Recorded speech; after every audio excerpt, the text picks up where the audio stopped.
tí ò bá ṣe é ṣe ẹ má force ara yín láti ṣe. mo kí gbogbo ẹ̀yin olólùfẹ́ Adéọmọdé ẹ sáré wo fídíò yìí. I am the chairman of Shokeye. For now, I am the chairman Shokeye CDA. And I was just at home now, and they brought this for me as palliative for the whole of Shokeye estate. In this estate, we have 147 houses with families and tenants living there. I'm confused now. I don't know how to share this for 147 households in Shokeye estate. If you guys, the government, I'm talking to Dapo Abiodun now. If you people know you cannot do something, don't do it. We are not hungry, we are not beggars. So we don't need your rice as palliative. This is not even one bag. This is not up to an eighth of a bag of rice. Tí ó bá ṣe é ṣe, ẹ má force ara yín láti ṣe, à ń ṣe lébi mi báyìí. So èmi aláìkí ń gbé rice padà, kó bá mi gbé lọ fún Dapo Abiodun, kó gbé padà sí ọ̀gá ẹ̀, Tinubu tó rán, kó gbé fún àwọn ọmọ wọn. Sẹ́rí pé ọ̀rọ̀ ti ń sọ̀rọ̀ ẹ̀, àkókò ọ̀rọ̀ ti tó. Mo rántí nígbà tí ìjọba kọ́ sọ pé àwọn fẹ́ sọ̀rọ̀ palliative táwa kan tako kàkà kí àwọn ènìyàn support wọn gbà ẹ̀ nǹkan tí wọ́n sọ ni wípé a kórìíra ìjọba tó wà lóde. Àmọ́ òótọ́ tí mo fẹ́ kó yé wa ni wípé gbogbo olóṣèlú orílẹ̀-èdè wa ìkan náà ni wọ́n. Ìkan ni wọ́n. Nígbà tí ìjọba àpapọ̀ bá gbé ètò kan jáde tí àwọn ní nǹkan yẹn o bílíọ̀nù báyìí ló wọ́ọ̀tì ṣùgbọ́n àwọn ọmọ abẹ́ wọn mọ̀ pé kò tó bẹ́ẹ̀ wọ́n mọ̀ pé káwọn yẹn náà lè rí jẹ ni tó bá dé state level àwọn ẹni àgé tí wọn kó ń bẹ pé àwọn tó kú wà lókè àwọn náà ti ṣe kíni wọ́n ti bùnkún káwọn náà lè rí jẹ wọn àdẹ fún wa jẹ àwa náà gbọ́dọ̀ jẹ tiwa tó bá dé local government àwọn náà àgé tiwọn tó bá dé ward àwọn náà àgé tiwọn nǹkan bá wa máa padà dọ́dọ̀ àwọn ará ìlú kò wá ní tó nǹkan kan mọ́ sẹ́rí pé ìkan náà ni gbogbo wa ṣùgbọ́n èmi wá fẹ́ rọ ìjọba ẹ má fún wa ní ẹja jẹ ẹ kọ́ wa bí wọ́n ṣe ń pa ẹja ni ìlú òyìnbó tá à ń sọ ṣé bí gbogbo yín ń lọ bẹ̀ gbogbo ẹ̀yin olórí wa lẹ ní investment síbẹ̀ lẹ ní ilé síbẹ̀ mọ bí wọ́n ṣe ń ṣe wọn àkíkówó lẹ̀ ń bẹ̀ lọ́hùn kódà kì í ṣe pé wọ́n ń há owó fún àwọn èèyàn lọ́fẹ̀ẹ́ láì ṣiṣẹ́ ṣùgbọ́n wọ́n ti ṣe àwọn ètò kan tó ṣe pé òṣìṣẹ́ ayé ò lè nira fún ẹ gẹ́gẹ́ bí ọmọ orílẹ̀-èdè wọn ìyẹn ló yẹ ká ẹ ṣe fún wa ní orílẹ̀-èdè wa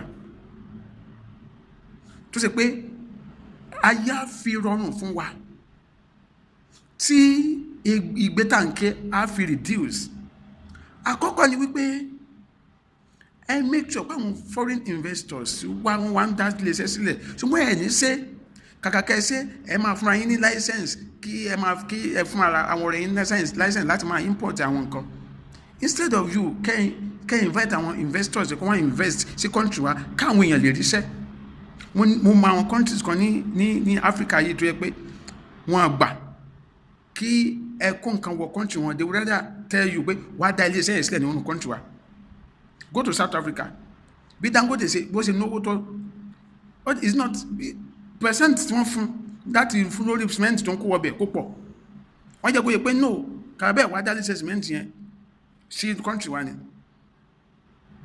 ara nǹkan tó yẹ káwa ṣe ní Nàìjíríà ilé tó yẹ káwọn ìjọba wa ṣe ṣùgbọ́n wọn ní ṣètòrí olè tí wọ́n fẹ́ jà kàbẹ́ wọ́n á wá fúnra wọn ní license yẹn ìwọ ni kó máa kó sànà wọlé ìwọ ni kó máa kó cotton board wọlé ìwọ ni kó máa kó kíní kan wọlé kówó yẹn lè wà ní àkàtà tiwọn àdẹ̀ ń hó lé wọn lórí àdẹ̀ ń hó tẹ̀lé wọn bàbá rere bàbá kẹ̀.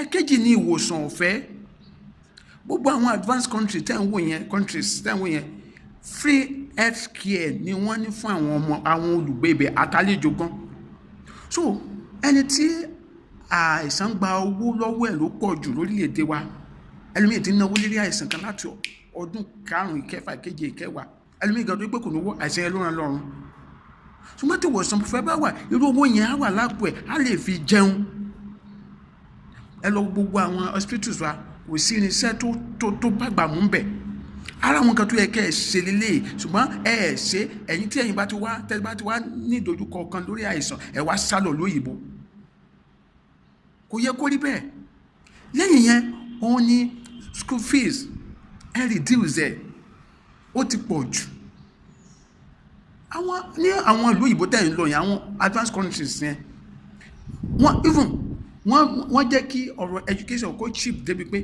kò sí ẹni tí ò fẹ́ lè kàwé. Àwọn countries kan wà tó yẹ pé láti ọmọ 18 years ẹ̀kọ́ ọ̀fẹ́ ni, ṣérú ẹ̀ wà lórílẹ̀‐èdè wa? Kò sírú ẹ̀. Kánírú ẹ̀ bá wà, irú owó yẹn á lè tún àwọn òbí wọn lè máa fi jẹun. Yàtọ̀ fún yẹn, àwọn arúgbó wa, even go to South Africa, tó bá ti wọ 60 years, government máa fún ẹ lówó tó fi máa jọ́lọ́ nípe ni, ṣérú ẹ̀ wà lórílẹ̀‐èdè wa?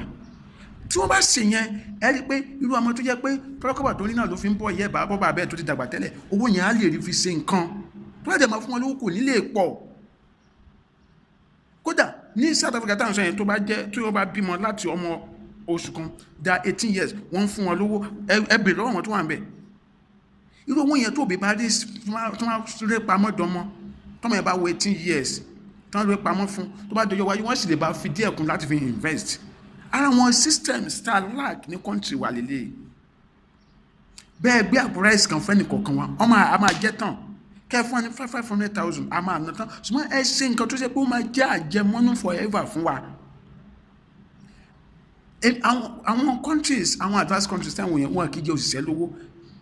Àwọn olóṣèlú àwọn ra mọ́tò wọn ń kọ́lé, ṣùgbọ́n àwọn bàbá yẹn tó ẹgbẹ́ tọ́rọ kọ́bọ̀ lẹ́ ń san fún wọn kẹ́bí owó oṣù, ẹ ń jẹ wọn lówó oṣù 4 oṣù 5. Ìmí òrówó school sanú wọn, ìmí òrówó lé san, ìmí ìlú ojúlé 4 tó kọ́kọ́ orílẹ̀ ẹ̀ plaster tó fi dètáyà tó tún fi kú. Gbogbo àwọn nǹkan tá lack lélẹ̀, kì í ṣe pé kẹ́ máa pín láìsí kó owó kan kó méjì fáwọn èèyàn kiri, kẹ́ wá máa fi gbàdé máa gbé òye tẹ́ni jáde kẹ́ ní billions of naira lẹ́ná, táwọn náà dẹ̀ máa hólé wọn lórí ká máa pariwo bàbá rere bàbá kẹ̀. Àwọn pípọ̀ ń jẹ́ wá máa yé. Ẹ sanwó àwọn pensioners, ẹ san gratuities wọn. Gbogbo àwọn countries táwọn sọ pé wọ́n dá lé ní nǹkan táwọn èèyàn ṣe lélẹ̀, gbogbo nǹkan tí mo kà sílẹ̀ ká ní ìjọba wọn bá ṣe ẹjọ́ ṣé ara máa ní àwọn èèyàn ni? Ẹni tí bàbá ẹ̀ ṣiṣẹ́ oṣù ń sìn, tí bàbá ò gbowó oṣù, ṣé kò ní pariwo ebi ni? Ẹ jẹ́ kọ̀nà wa dáa, tọ̀nà bá dáa gbogbo nǹkan lè wà dáa, gbogbo àwọn àgbẹ̀ tó yẹ pé ó yẹ kán máa kó nǹkan kó wọ̀ gbòòrò yẹn kó lè máa chìm, gbogbo ẹ̀ á lè wà bó ṣe yẹ kó wà. Ilé tó ti wá jẹ́ paríparí ẹ̀ níná. A lot of iṣẹ́ tó wà láyé nsìn, 99% of iṣẹ́ ló ní ìlò iná. Epo mi ló fẹ́ rà sínú generators, gbogbo wọn tó yẹ kí àwọn ìjọba wa ṣe lélẹ̀ yìí, ẹ má jà support wọn láti máa pín rice tó bí owó kan tó yẹ pé nígbà tí tẹ́ bá máa padà gbọ́ iye tí wọ́n náà ní àwọn ná lórí palliative wọn yìí billions of naira ni. Bẹ́ẹ̀ ààrẹ ṣẹbẹ́ àwọn tọ́tẹ̀ sọ pé bí agóńgò márùn-ún west state wọ́n sì dá àwọn kan àti ẹgbẹ́ nǹkan kò tẹ́ wọ̀dọ́ wọn tó yẹ pé àwọn olóṣèlú yẹn náà ló pin mọ́ra lọ́wọ́. Ìjọba wa mọ̀ ṣùgbọ́n gbogbo nǹkan tí mo ń sọ yìí wọ́n ti ẹ̀ mọ́ wọn à ní ṣé bàbá wa Tinubu máa sọ wípé ìlú ìbò táwọn ń lọ ṣe tí wọ́n ń pín agolo gàrí kan fún àwọn tó wà ń bẹ̀? Àbáwọn governors wa yìí wọ́n máa sọ pé gbogbo báwọn ṣe ń lọ ṣe ni wọ́n ń pín agolo gàrí kan kóńgò gàrí kan fún àwọn tó wà ń bẹ̀? Wọ́n mọ̀, ṣùgbọ́n olè tí wọ́n fẹ́ jà wọn ní ṣe àwọn ará ìlú náà dẹ̀ lélẹ́yìí. Nígbà tó bá yẹ ká sòótọ́ fúnra wa, torí tọ́rọ́ kọ́bọ̀ àwa máa jó tẹ̀ lé wọn lẹ́yìn, bàbá wa ní ránkà déédéé òun ló lè ṣe